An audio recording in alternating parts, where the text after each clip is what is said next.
You got to turn off the water that's running through that. The people, places, ideas, particularly the people who are speaking into your life, because what you're getting from a lot of those people is not helping your self-worth. When every single time you say you're going to go to the gym and don't, you're hurting your self-worth. Every time you say you're going to do mobility and don't, you're hurting your self-worth. Every time you say you're not going to overeat and you do, you're hurting your self-worth.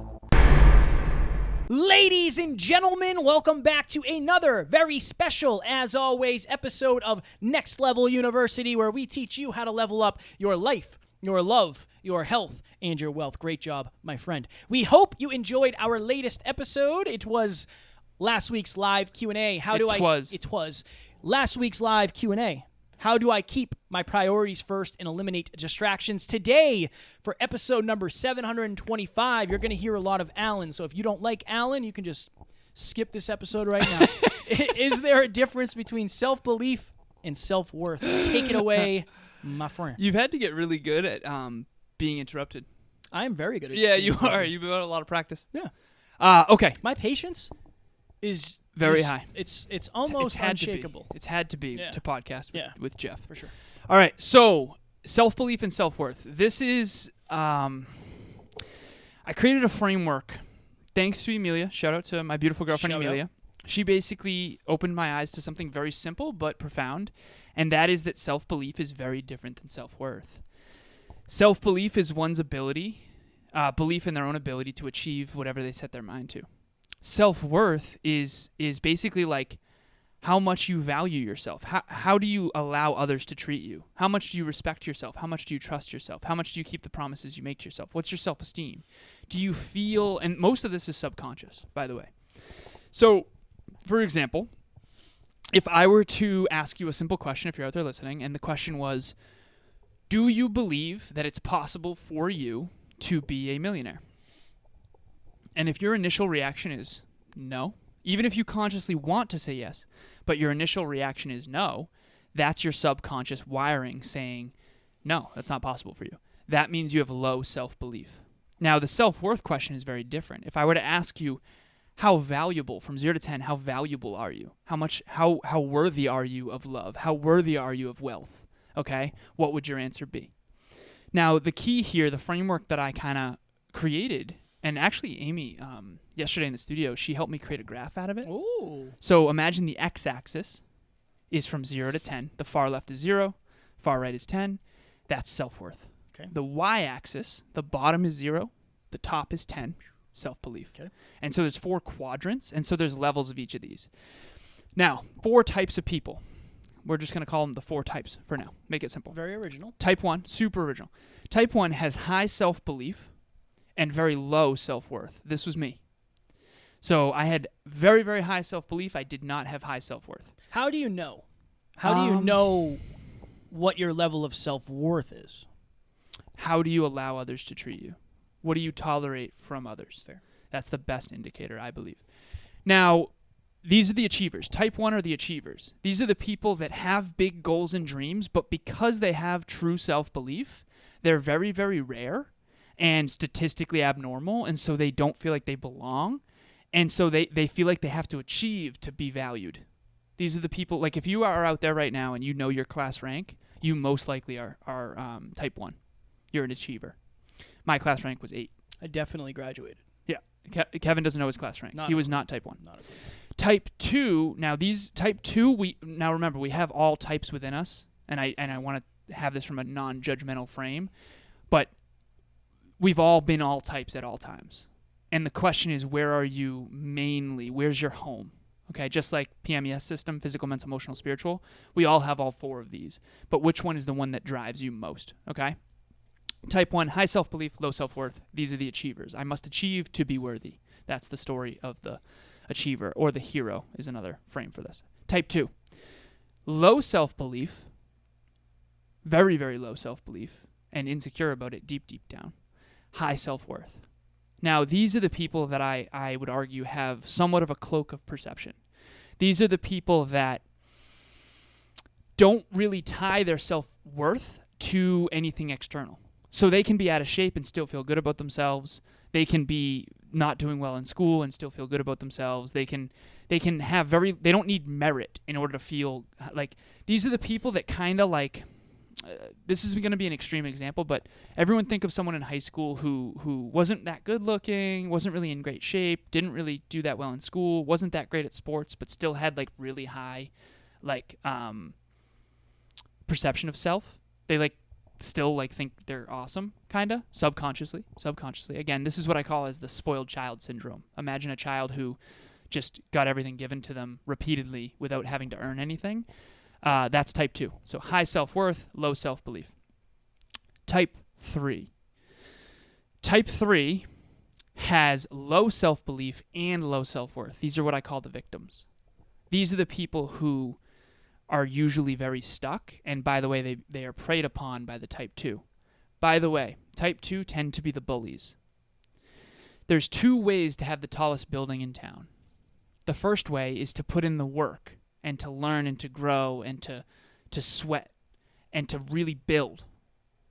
But if you don't have high self-belief, you don't believe you can build the tallest building. What do you have to do to have the tallest building? You have to tear everyone else's building down. So the type 2, depending on your score, like 0 to 10, how much are you type 2? Your ego, your inflated view of self, probably wants to keep others small so that you feel bigger, so that you feel powerful. And again, we all have this ego inside of us. This is the ego. Type 2 is the ego.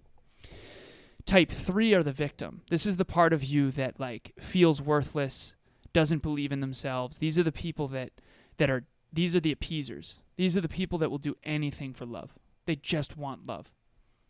And they don't feel like they can achieve much. They don't feel like they're worth much. That was Jeff, too. That was Kev. Kev felt stuck and wanted to take his own life because he didn't believe in himself and he didn't believe he was very valuable, so he didn't believe his life was worth much, and so he was type 3 when we first met. And then I think he became type 1, started to believe in himself. And now I think he's type 4, fourth type. So far, type 1 is the achievers. Type 2, I'm going to call them the villain, but it's just the ego, and we all have it, okay? Type 3 is the victim. Type 4. Type 4 has high self-belief and high self-worth.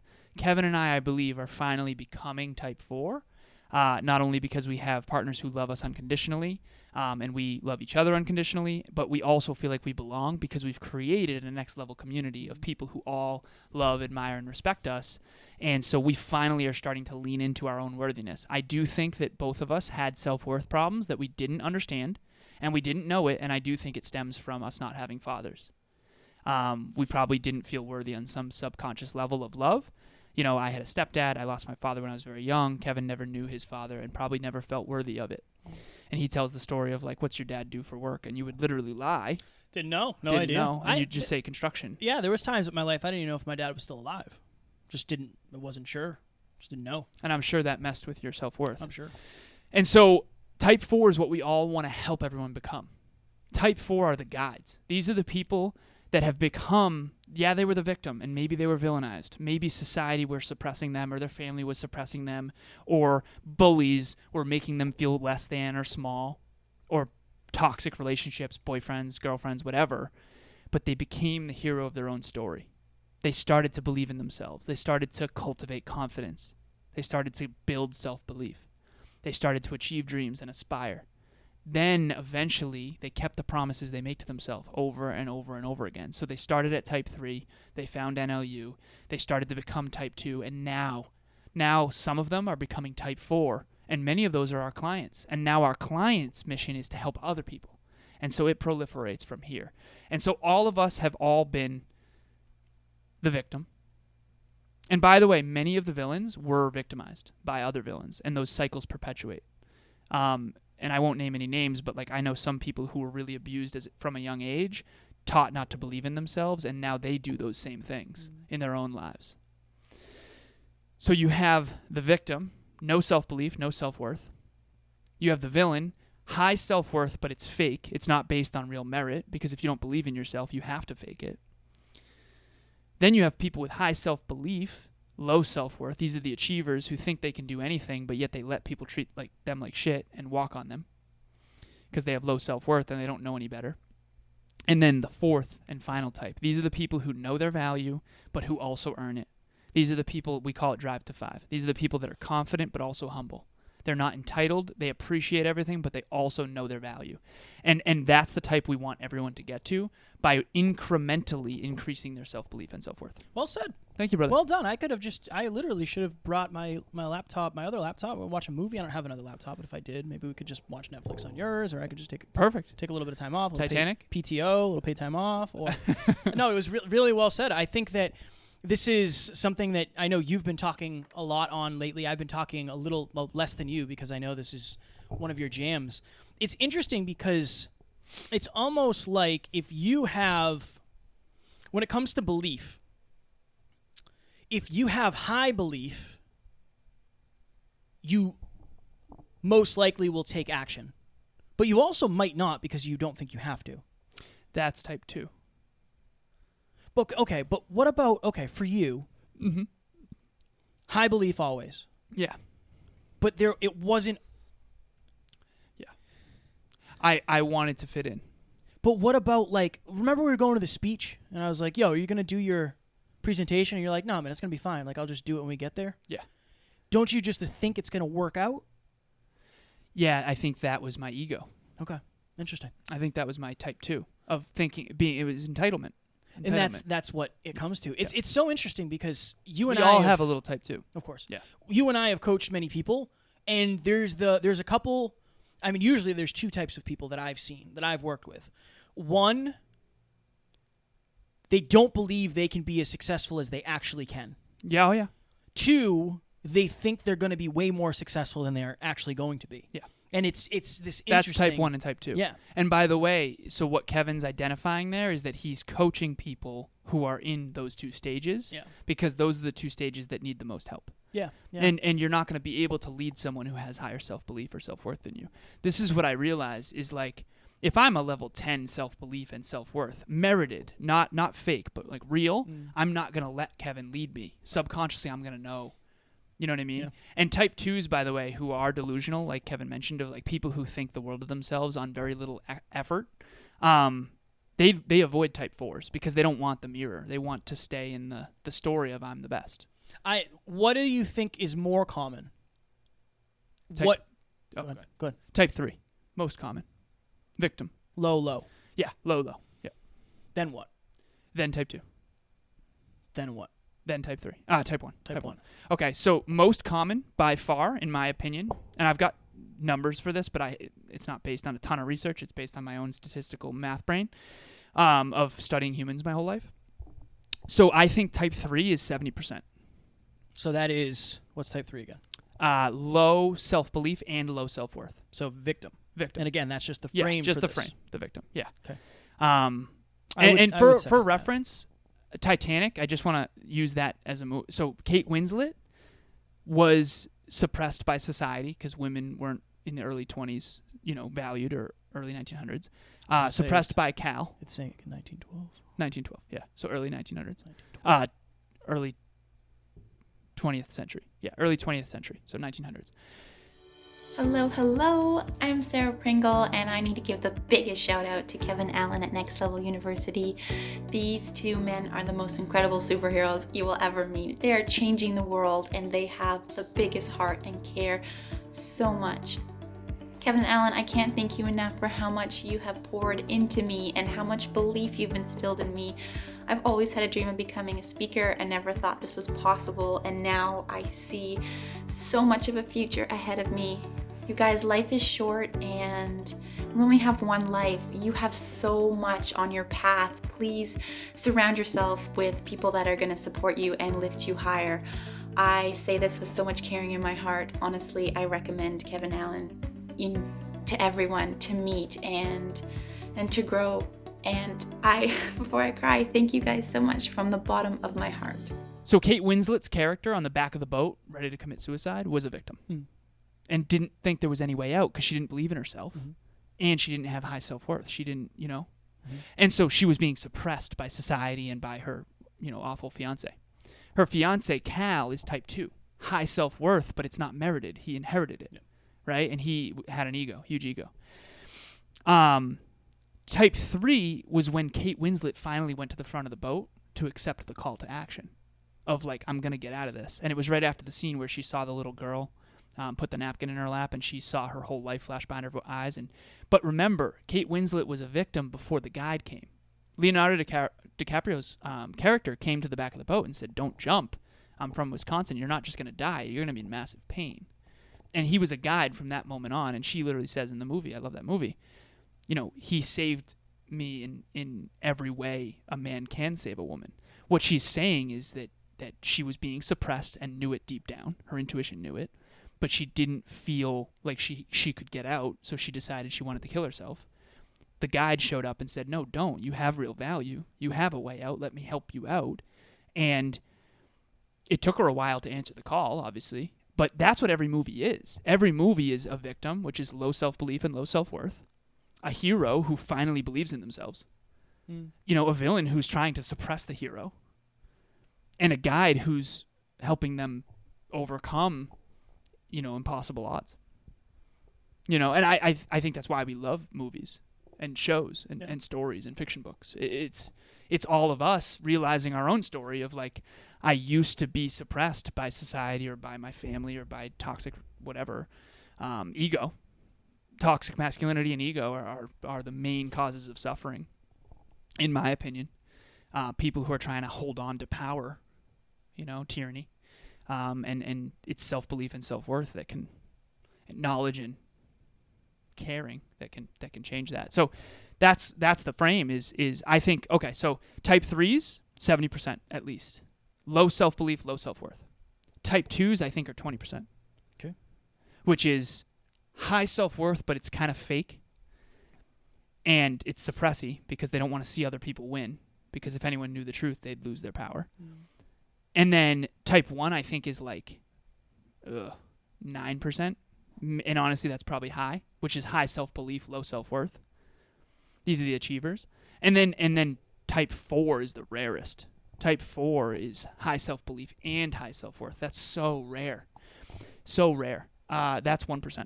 We've talked about building self-belief, right? Building confidence, building self-belief. A lot of that is through reps and surrounding yourself and giving yourself proof and keeping promises to yourself and all of that. How does one build self-worth?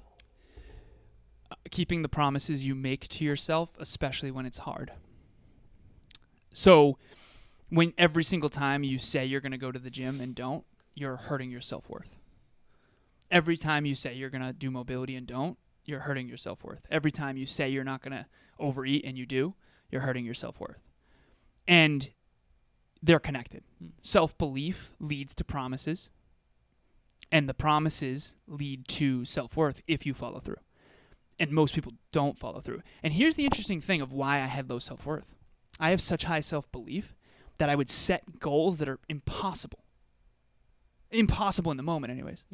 And so my self-worth, I made the mistake of setting goals that were so big that like I didn't really give myself self-worth along the way because I was always behind. How'd you switch that? Because you still have Emilia has unrealistic goals. Yeah. So but in a good way. What I did is I separated the macro and the micro. And Emilia is helping me with this. So I'll give context. So I said something really stupid around her family this weekend. It wasn't bad, not a big deal, but I have really high standards for the way I operate. And I said something outside of alignment. It was a inappropriate joke. And on the way home, I was like, such a good weekend, 10 out of 10 for alignment, except for that one moment, so 9.9. And we always do an experience review. And again, this is how hard I am on myself. And I basically said like that was, I actually called myself a fucking idiot, okay? I said I was a fucking idiot for saying that.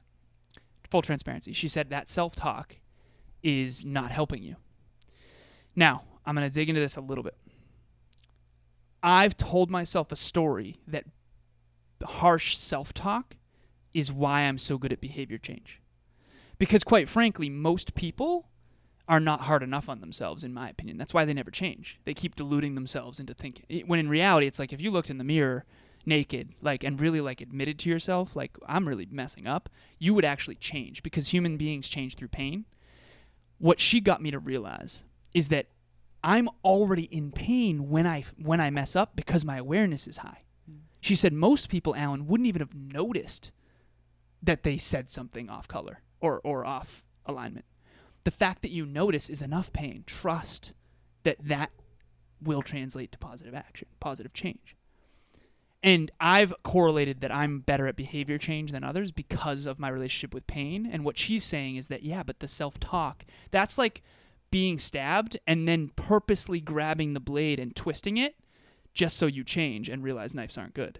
Knives aren't good. And it's like, again, Emilia is a very, very deep thinker, and that even just that would take a whole episode to explain. But if you're out there right now and you have high self-belief and low self-worth, make smaller promises to yourself and keep them in private. It's what you do in private that makes you worthy in public. If you're a victim, you got to get a guide. Seriously, if you're out there and you know you have low self-belief and low self-worth, you have to borrow it. Because the type 2s out there are keeping you small, I promise you. And you can't borrow what someone doesn't have. A type 2 doesn't want you to know your value, and they don't want you to believe in yourself, because if you did, you'd leave them. That's their fear. It's insecurity, it's scarcity. I'm not blaming them, I'm blaming scarcity. And so if you are a type 3 or a type 1, that's what Kevin and I are here for. That's what this community is built around, is like, we will help you believe in yourself and value yourself. We have so many clients that it's like, this person is so much better than they think they are. And if we can just show them that by giving them proof and evidence, like Amy, when we first met Amy, she didn't even believe she could go back to school. Never mind get a 3.8 and get a job right out of college and make $50,000 a year. Like, she's doing awesome. But she didn't believe in herself at all. And she had such low self-worth when she first came on the team. And I know she wouldn't mind me saying that. And that's why we do what we do. Kevin and I were both victims when we first came into this life. We didn't have fathers. We grew up in adversity, blah, blah, blah. We became the hero of our own story. And now here we are trying to help people do the same. And, hopefully we can perpetuate that. And the beautiful thing, we did the episode on Wednesday on people's advice being based on their fears. It's their fears or their... it is their fear. Fears or ego, really. Yeah, 100%. Fears create ego. Right. And when you're somebody who's a 4 who believes in yourself and knows your self-worth, you want to deliver that to other people. That's what adding value to somebody's life is. You're trying to give them what you might have that they don't, that you know they benefit from. Mm-hmm. And then just real quick, talking on your environment. So talking on self-worth, your environment and the people that you surround yourself with contribute to your level of self-worth to a degree that I don't know that I can even explain, because it's just hard to understand. Understand this. When you want to put the end of the hose on, the thing that sprays, usually you turn the water off, because if you don't, it sprays all over you. Right. When you're trying to level up your self-worth, you got to turn off the water that's running through that. The people, places, ideas, particularly the people who are speaking into your life, because what you're getting from a lot of those people is not helping your self-worth. You got to turn that off so you can reconnect a different hose that delivers something else. Positivity, belief, possibility, self-improvement, whatever it may be. So I think that's why a lot of people have to be alone, because it's really hard to build. It's really hard to build self-belief and self-worth if you're in a relationship or surrounded by people who don't let you. Right. When people say I had to be alone, I had to work on me, I think that's what it means. 100%. It means I had to figure out who I actually am and the way I actually feel so I could start to shift those things. Yeah, so that you can get rid of the ego and get to the truth finally. Kevin and I, during our life or death situations, my car accident, his suicidal moments in New Jersey, what it did is it got rid of our villain. It made us face the truth of our own reality. It got rid of our ego. Because when you thought that was the end of your life, you have mortality motivation. You have all of that cloak of perception of I'm pretending you're happy when you're really not goes. Yeah. And then you can actually start to build from the place you really are, rather than keep on putting that show on for everybody.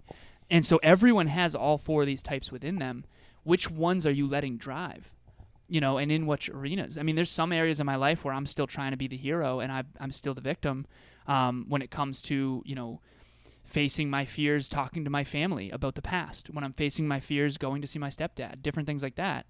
And there's other parts where I am the guide. When it comes to business, I'm the guide for my clients. But if I'm talking to, Elon Musk, I'm going to be the hero learning from the guide. And that's just the way. So just figure out which one you are. And I'm sure we all have demons we still got to face. So we're all, and so, separate. If you do feel like you're a type 2, I'm not trying to make you wrong. We've all been there. You got to get rid of the cloak of perception with yourself. Just be honest, for the love of God. Like this, I'm so passionate about. Stop living in delusion. If you think you're awesome with no merit, you've got to get rid of that shit. The long-term compound effect of that leads to regret. Trust me. I told myself a story I didn't have a drinking problem for far too long. There are people who have a way worse drinking problem than I ever thought of having, who are still having a drinking problem because they never got rid of that story. They told themselves a story that they didn't have a problem. Guess who admitted they had a problem? I admitted it. I got rid of the cloak of perception. I finally admitted the villain, and then I could conquer it. And so we all have that little ego inside of us that wants to tell us we're awesome when we're not. Just get rid of it, and you'll start to become a guide more and more. Or the opposite. You have the cloak of lack of capability that convinces you that you suck. I think that's their environment. I think that's people around them convincing possible. them that they suck. And you got to think, like, 20 years of that is not going to solve in 20 minutes. That's definitely something that's my battle is it's one of those, okay, we have 700 episodes. Again, successful business, clients, amazing relationship, body, all that happy jazz. But it's still that, well, how good am I actually? For me, it's the self-worth thing, for sure. Same. Ladies and gentlemen, we love you. We appreciate you. If you are a podcaster, maybe you want to start a podcast, and you've looked and you said, I don't know what mic to get. I don't know. Do I use Zoom? Do I use StreamYard? What camera do you guys have? What do you have? How do you do this? Where do I host it? Mm-hmm. I would love to help you. If you have a podcast that you want to grow, scale, or monetize, again, we have turned this podcast from zero, no influence, no connections, to a multiple six-figure business. And all of that is organic. We actually are starting to run ads now, so I'm very happy about that. But we can help you with that, whether it's the business side with Alan or the production side with Next Level Podcast Solutions. We would love to be the person or people that helps you with your podcast. When it comes to chasing your dreams, we dealt with the villains, we were the victims, we became the heroes, and now we want to be your guides. Trust me, if we had us coaching us at the beginning, we would have accelerated and proliferated so fast. Please reach out to Kevin or myself. We love to meet our listeners. Reach out, DM, say, hey, I would love to meet you. We'll jump on a free 30-minute call. We're not going to be able to do that forever, but we want to do that as much as possible right now. Please reach out. We answer every single DM. And you might be saying to yourself, well, I have a podcast, or I have a business, and I'm trying to figure out how to make more money. Luckily for you, the episode that you're going to hear tomorrow, what I did was I took it, and then I went with it to the place. Mm-hmm. We're actually going to call this one Strategy Saturday, because it's going to be a very strategic episode, an easy way to get good at sales. So if you are an entrepreneur, early entrepreneur, business owner, and you want to learn more about sales and influence and how to actually make money with your business, make sure you listen to that episode. We love you. We appreciate you. We don't have fans. We have family. We will talk to you tomorrow. Talk to you soon.